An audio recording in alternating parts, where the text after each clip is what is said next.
Well, lots to discuss. To talk more about Tim Berners Lee's campaign, I'm joined by James Woodhuson, a visiting professor of forecasting and innovation at London South Bank University, taking copious notes there, glad to see, and Josh Smith, a senior researcher at the Centre for the Analysis of Social Media at Demos. Very good to see you both. Professor Woodhuson, if I can start with you then, and just this broad point, Tim Berners-Lee is very, very worried. Do you share his concern? Well, we've all come across nasty stuff on the web, but I think most of us have learned to swiftly ignore it.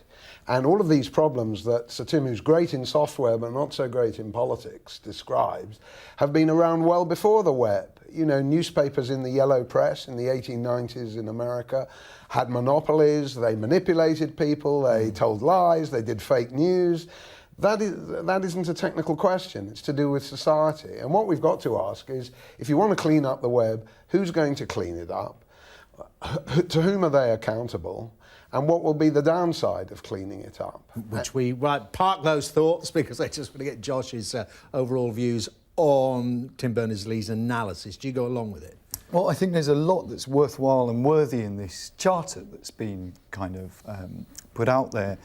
If you look back to the 1990s, people were talking about, and I think it shares this sense of optimism, the idea that the web was going to be this open source place. Information. And people were going to sort out the problems that they had. What's interesting is in those documents, the assumption was that governments and big companies didn't really have a place on the web, that people would be able to sort out problems by themselves, and that any attempts at kind of blocking content would be circumnavigated. And now here we are 20 years later with a document that calls on exactly those people and citizens themselves to step in and make sure they're behaving in a kind of civil way. I mean, and isn't the big issue, and what Tim Berners-Lee is really focusing on, is the use of this data, this agglomeration of, you know, even if you click on something, you don't feel you're putting anything personal there, that is monetised now by these internet giants. Well, yeah, but I never shared Josh's sort of idealism about the web. I always thought it was to do with advertising and pornography and all of that stuff. And so I'm not surprised that everybody is now, you know, turned against it. Now, if you look at the contract for the web that Tim has put forward, it says that governments should respect our privacy. What does that mean exactly? You know, governments... And have they ever? Exactly. The governments snoop, they will go on snooping. You know, so if we want an uprising, it won't be so much about the web, it will be about snooping or something like that, and also interfering with our right for free speech, Dermot, which I think is very important. And I fear that Tim, despite his liberal inclinations, is creating a climate with this contract for the web where you can't say that. You know, where a censorious atmosphere is produced, where we can all look at each other all the time and decide, you know, no, that's beyond the bounds of courtesy. Well, let's follow that through, because we do have an example, of course, don't we, where controls on the web, strict controls on the web exist, and I'm talking, of course, about China. Then there's definitely a curtailing, as Professor Woodhuson is saying there, curtailing of free speech. Would a Magna Carta, as Tim Berners-Lee is talking about, would it actually work? So there's an interesting thing about free speech in that the charter, or rather the contract, talks about a need to promote civil discourse online. And we've got a relatively good idea about what that means offline. We kind of know what polite society might look like. But there's no real blueprint in the same way for online discourse. It's not even clear what that would look like to aim for. So yeah, for these things to work, I think they first got to be well defined. You've talked about privacy. For people to be in charge of their privacy, they've really got to know what is already being done about them and for them online. It's not exactly, clear they've got to know how it's used. And there's also got to be enforcement, though, doesn't there? You know, if there is transgression, it can't just be all done on trust, can it? No, well, I think, you know, he believes far too much in trust. And I think what we need to remember in this is that the internet is already policed, not just in China, which is the most egregious example, or in Saudi, but also by Google and Facebook. Facebook slants its news towards the Democrats, and Google decides whether your site is extremist enough for it to be moved down the Google search charts. And is that even too much for you, though? Is that an infringement, do you believe? Well, you know, if it's obviously a direct incitement to terrorism and violence, then fair enough. Bit, but there are judgments being made. That's right. Who makes the judgments? Is it right that Zuckerberg should make the judgments?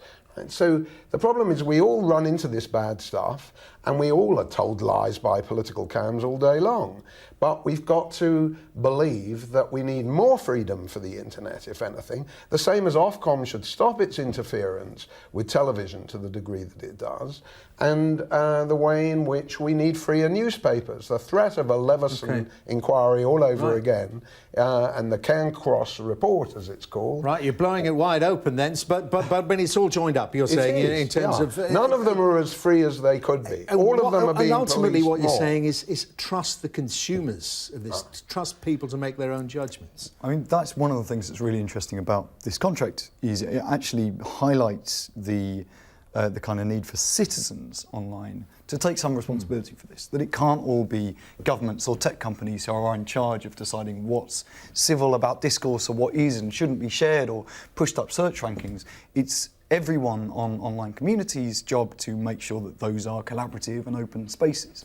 But this is a job for politics. You see, your technology correspondent, Roland, I'm sure he's great on technology, but it's not a technological issue, right? When the contract for the web says that, you know, companies must put people first, that web content from communities must be relevant and rich and, you know, safe and dignified. It's all motherhood and apple pie. We'd all like that, but a charter is not going to deliver it. Political change is going to deliver it, run by us. Okay, I mean, and just lastly, this idea, well, perhaps what about Tim Berners Lee idea of a kind of a new web?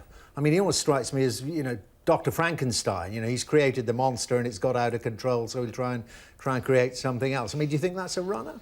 I mean, I think, so this contract's a good starting point, right?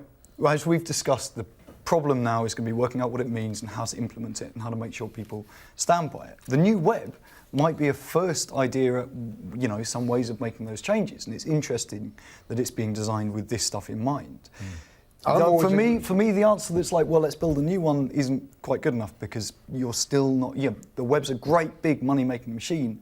It's not going to go away. And presumably wouldn't alter patterns of behaviour. Last point, James. Well, you know, we might want a new web, and you know, I'm all in favour of innovation as long as it's not a safe space. Because we've already got safe spaces in universities, in start-up labs, in Leicester, and everywhere you go there's a demand to be safe. Well, innovation will not prosper so long as we have a safety-first mentality. Thanks for your thoughts. We're out of time. James Woodhuse and Josh Smith, very good to see you both.